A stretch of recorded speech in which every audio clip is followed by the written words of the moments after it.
Hi there, my name is Wadzi and I have a story to tell you today. So yesterday I gave you a definition of valuation, and that definition was as follows: that valuation is the sum of the discounted future economic benefits. So, and I also mentioned to you that for value to exist, two things must be present.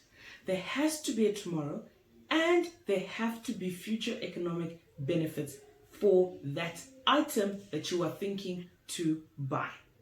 So I often tell my students that for something to become relevant, for it to be embedded in your mind when you're learning definitions, you need to apply them to everyday scenarios. So I'm going to use the definition of valuation and apply it to my life and my journey of how I found my value. And I call it a journey because I have not arrived, ladies and gentlemen. I'm still on the path of discovering myself, of discovering what my value is. So I'll start with the first one. So while I was young, I never really knew that there was a tomorrow. So, when you're young, you don't really know, is there going to be tomorrow? You just wake up, you don't wake up. You don't really project yourself into the future. So at that point, I never really knew that I had value. But as I grew up and I realized that every time that I woke up, there was some expectation of me as a child. I then progressed to the next stage where I did realize that there was a tomorrow. So I did have some sort of value that I had to contribute to earth and to people around me. But I was so fixated in the external environment.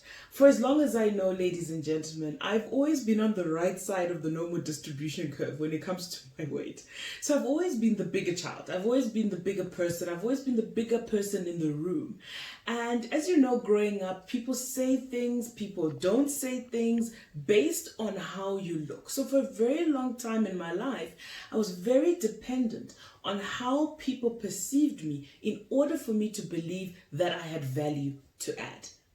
Then I went to a certain stage in my life where I realized that if I gave the responsibility to other people to tell me what I can and cannot do, I am then always stuck in limbo. So for instance, if somebody told me, "Wow, Wadzi, your red lipstick looks so amazing on you," guess how many red lipsticks I was going to buy? Exactly. Now I'm like, okay, I thank somebody for that compliment. I say, thank you for that compliment. But let me try a purple lipstick tomorrow and see how that goes. So on my journey of finding my own value, I've realized that there has to be a certain intrinsic value, an deep set value system inside of me that determines what benefits I'm going to have tomorrow.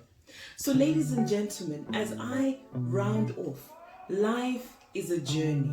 We all have that one thing or two or three things that always leave us paralyzed and wondering, do I have anything to give to the world as I am?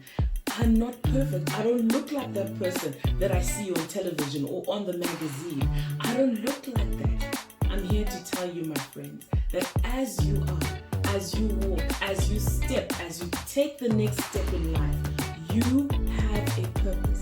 As long as God wakes you up every morning, you wake up and you give life the best that you can. Ladies and gentlemen, my name is Wadzi and I have a story to tell you.